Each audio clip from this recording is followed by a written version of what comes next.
digital agenda is all about data, analytics, cloud, AI/ML, and emerging technologies that are transforming not only companies but also entire industries and even our lives. Hi, my name is Piyush Malik, a curious mind who wears and juggles multiple hats as an engineer, a management consultant, practitioner, a builder, a thought leader, entrepreneur, and a C suite executive. I have been in the industry helping organizations realize and navigate the value of data, analytics, applied AI/ML, and emerging technologies. I have created strategies and transformation programs that helps them compete with the digital natives. Our today's guest, MKC, is a PhD dropout, an MSc from Delhi University. He also has a diploma in Numerical Analysis and Automatic Computing from IIT Delhi, and he has more than 50 years of IT and management experience, including strategy, management, quantitative modeling, general project management, so on and so forth. He was involved with CMC Limited, where I first met him. Today, our guest is MK Chandrasekharan, whom we lovingly used to call MKC in my CMC days. Of course, that goes long back. But before I go any further, let's welcome warmly to MKC. And MKC, how are you doing? Oh, first of all, thank you for inviting me, and I'm doing fine. Yeah. Very nice to be face to face with you, at least on Zoom. Yes, yes, after a very, very long time. Why don't we That's true. create, for the audience who don't know you, where were you born and how did we meet, if you want to share that story? Yeah, I was born and brought up, educated in Delhi. So, born in 1946. And my father was a government servant. So, my early days were in government quarters in Old Delhi. Then we shifted to New Delhi, and all my school education, I started with Delhi Public School, Mathura Road, Wow, okay. and moved on to the DTEA school. Finally, I passed my higher secondary out of DTEA. In between 1 year, I had to study in Chandigarh.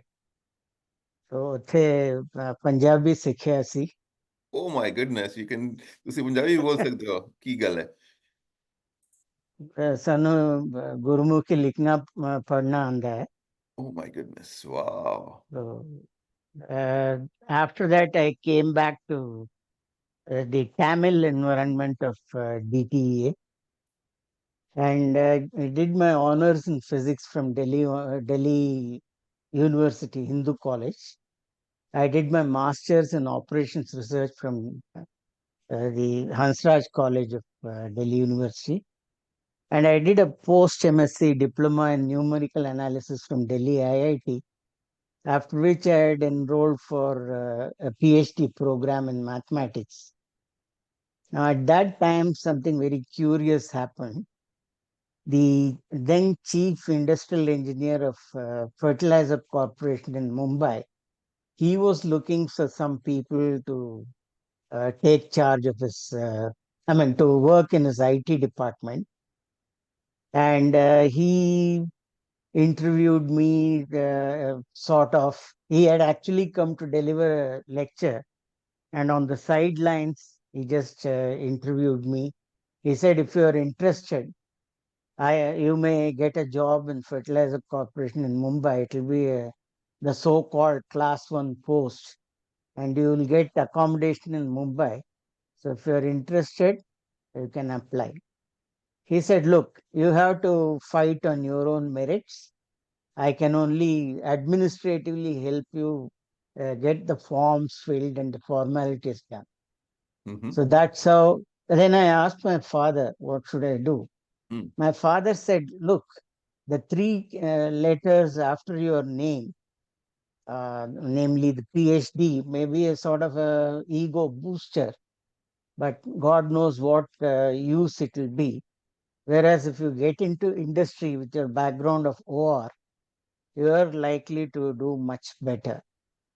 So then my elder brothers also told me the same thing. So I said, all right, let me go to Mumbai and begin my job.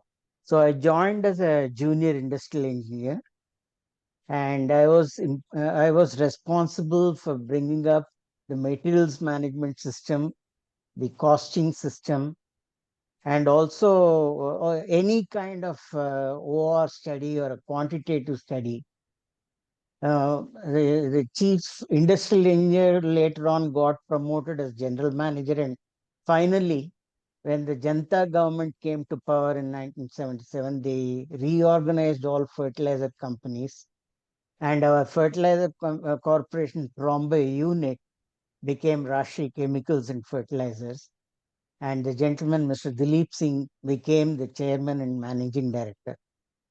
So I was directly reporting to him on many of these assignments, which was Wow. also a little bit difficult for me because I had at least two senior people to report to.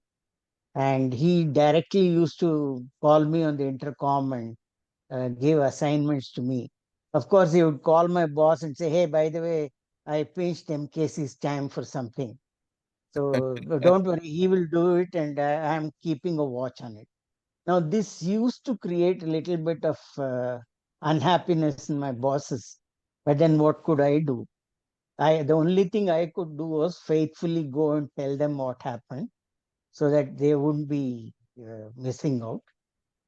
And a lot of things, on the process optimization. In one section of our ammonia plant, the steam consumption was going up. Nobody knew the reason why, and the original equipment manufacturer also threw up his hands. He said, other than replacing the entire plant, I can't suggest anything. So a friend of mine in technical services and we said we are not going to give up.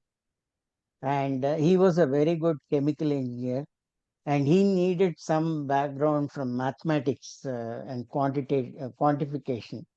So I worked with him. We developed a model, and as a result of the model, way back in 1979-80, we came up with a model that could result in savings to the extent of 10 lakhs of Indian rupees.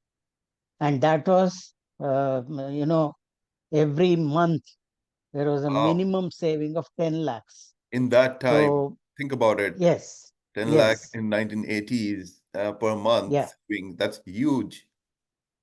And before that, there was another humorous thing. We had our departmental meeting, the first one I attended after joining. And my boss was talking about how the annual shutdowns were extending, and the maintenance was just stretching. So we need to plan it better, and we need to cut down the loss of production. Hmm. So I said, okay, as a youngster, as a hot blood, I couldn't restrain myself. I said, why not look at PERT CPM? They're Hmm. very good. You asked for it, you do it.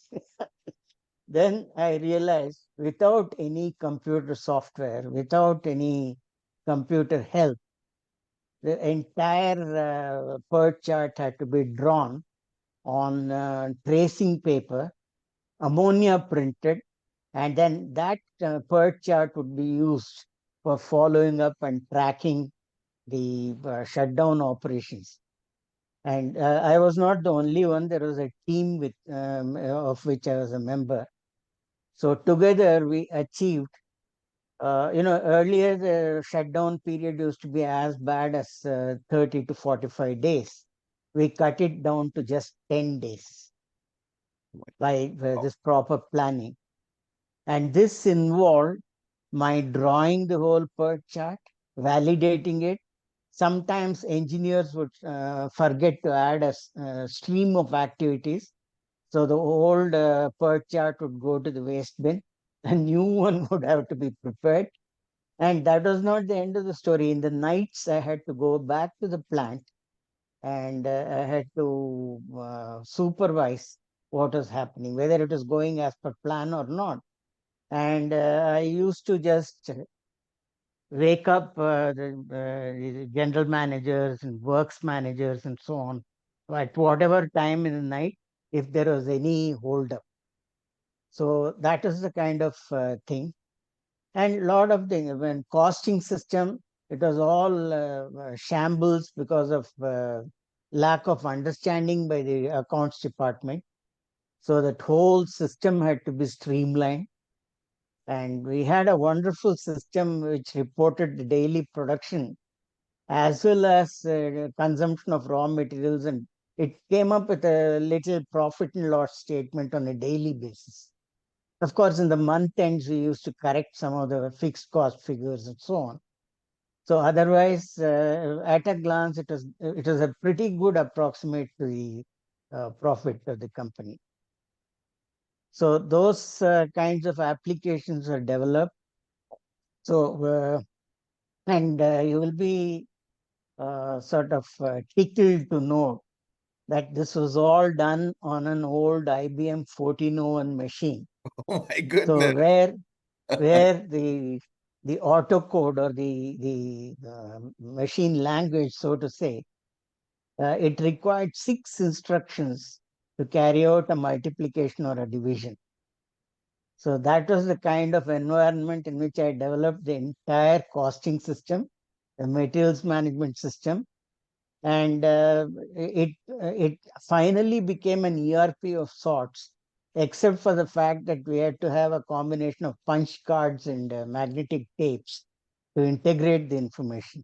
Oh my So goodness. that's Let me unpack it for the audience a younger audience who may not have even heard about magnetic tapes or a punch card. So you essentially use your systems thinking to re-engineer the entire problem. You used to understand those problems, and you gave examples of the accounting system as well as the chemical manufacturing plant situation where you went down to the root cause of the problem, yeah. used techniques, operational research techniques, quantitative techniques in that time with the primitive tools of that time, and solve those problems to save your companies, your employer a lot of money and improve efficiency. So that's a perfect segue for us to move to the real computerization part where you and I met back in our CMC days. So Yes. how was your entry into software field, and how what was the most complex project that you oversaw there? Well, actually, my career graph was going up very well in Rashi chemicals and fertilizers. But my father had a very severe health issue, and he was in Delhi, I was in Mumbai. And my brother in Delhi was finding it very difficult to manage him. I had to move to Delhi. Fortunately, CMC had an opening in Delhi, and they were kind enough to interview me in Mumbai. And once I was selected, I was posted in Delhi. So I joined as a data center manager, and my initial job was just to make sure that the job scheduling, operator scheduling, and overall maintenance of the computer center was carried out. This was in the year 80, And right? this was in the year 85. And after that, it was just, things started happening pretty fast. Along with my duties at the computer center, there were some customer applications which are being run by us. We developed the software. We means my junior colleagues that developed the software, and we used to run the job. The customer used to get the data every month, get it processed and go. So that was the time when Dr. P.P. Gupta was the then chairman and managing director of CMC. He was a very good visionary, And he was the one who said, we must start networking computers and we must explore the power of networks. So that was where he was coming from. And there were other projects which required project management basically. So my portfolio is getting enhanced. And I was the one, I was one of the pioneers of networking in this country. In the sense, we started with the IBM and we had a PDP-11. So we Mm. got them into a hybrid network, Deck PD. IBM SNA architecture and DEC PDP-11 system. And at that point of time, we were having a lot of problems with the telephone lines, which we used for communication. And none of the people in the telephone exchanges understood what is to be done. So they were all along telling us that, sir, they used to do a tone test and tell me, sir, tone to aa raha hai, अब आप अपने computer को समझाइए. That is, you teach your computer to accept the signals. That was the kind of situation, and Strowger exchanges of all exchanges. I remember all of that. I remember this was I started my career in telecom, and Strowger exchanges to be replaced by EPABXs and PBXs. Yes. That modernization I've gone through, but this is very interesting. I did not know this aspect of your life, so please go ahead. So when I took over, even a trunk line like Delhi Mumbai line, it had just about 11% uptime. 11%. Hmm. And we used to scratch our heads at this stage. No customer is going to buy any service from us. So we didn't give up. I went with Dr. Gupta and we met the secretary telecom. And we said, sir, if this is the case, we have to bid goodbye to the idea of networking. But that was the time when Rajiv Gandhi was the PM and Hmm. he wanted modernization. So the secretary said, okay, you come to me directly if you want anything. And otherwise, he said, the general manager of MTNL will have to be your points guy. And if it goes beyond him, you don't hesitate to come to me. Within a month, there were some 15, 20 customer connectivity lines, the last mile connections, which are pending. Mm-hmm. And earlier, these guys are lazily saying that these lines are not feasible. So after taking them to task, everything became okay. And by the time I handed over my charge to the next person and I got promoted further, by that time, the uptime had come up to 93% plus. Wow, wow. There was 11%. And these And were the in, copper lines, right? In those days, the yes, last mile connectivity used to be the copper, not fiber copper, optics. yes, not fiber optics. And the other part of it was within the city. The intra-city was even more horrible. 6% uptime, around about that. Imagine Every your now and packets then, going on the network and 94% of the time missing the messages, 94% yes. messages not getting through because of the uptime being only 6%. And I found I had to take over some of the exchanges. I had to go there, talk to the divisional engineer telephone, get his people together. These guys were so lazy, they wouldn't use a wire wrapping tool to tighten all the connections. All and I insisted that they should do that.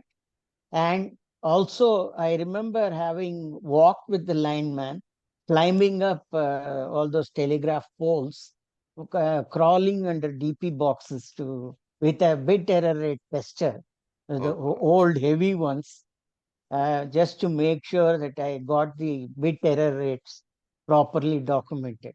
wow. And This I is the digital transformation that you have done by yourself, real hands-on in those early days.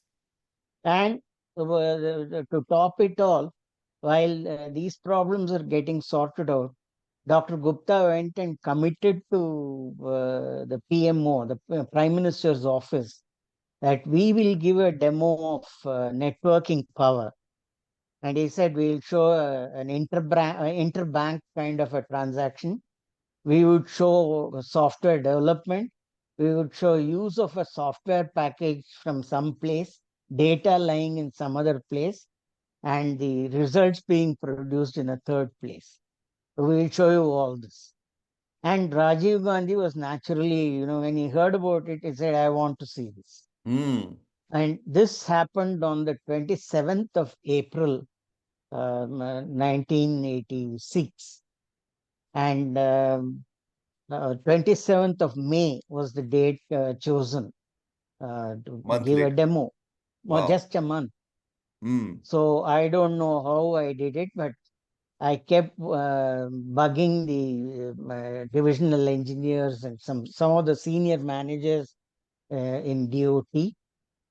Somehow, on the day of the demo, we managed the demo from our Southex office in Delhi.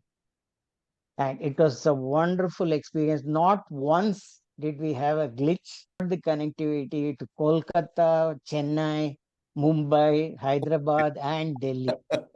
So we showed all this. There was a graphics kernel which was there in Mumbai. We accessed that from Delhi, and the results are printed out in Kolkata. These kinds of things we showed.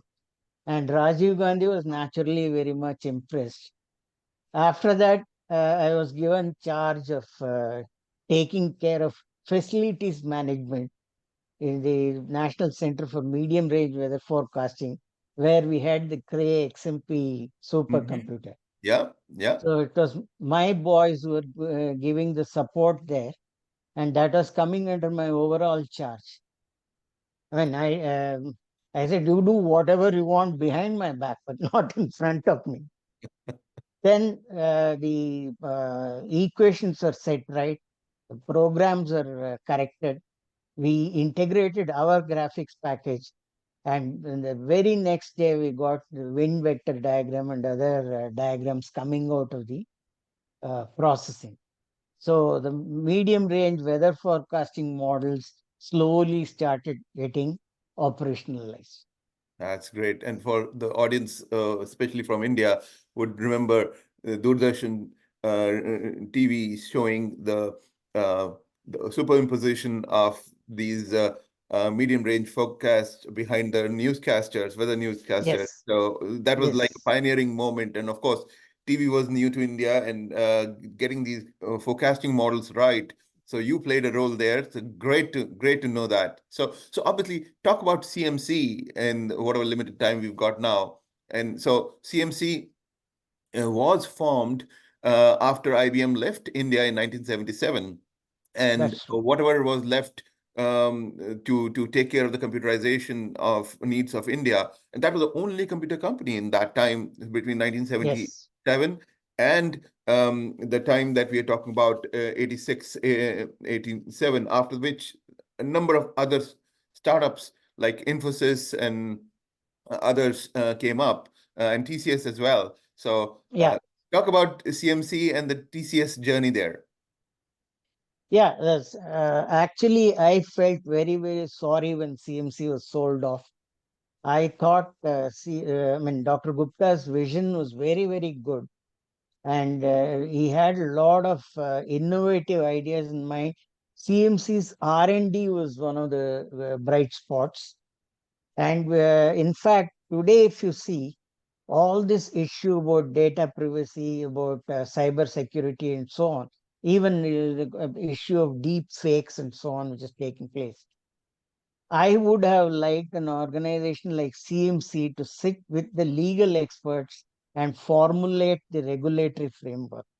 You can't do a regulatory framework unless you know the technology, unless you know what can be done with it, what are the risks, and so on. So that's what I would have liked to see. But unfortunately, the decision was made, CMC was sold off, and TCS today, I think it is totally disbanded CMC.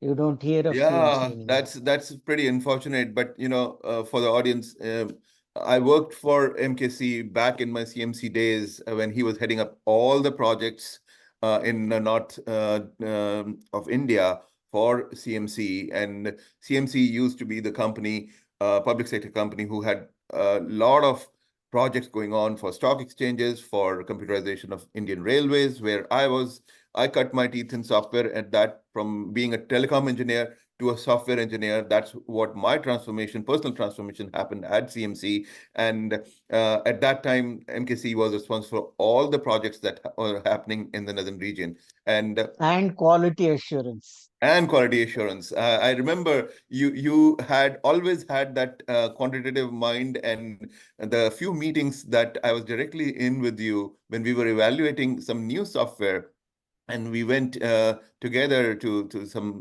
with one of my other colleagues to a meeting, and the piercing questions that you asked of the software vendor. And for me, it was my first official vendor ISV meeting, and we were the CMC was a system integrator, and we had to do the job of evaluating all the software vendors.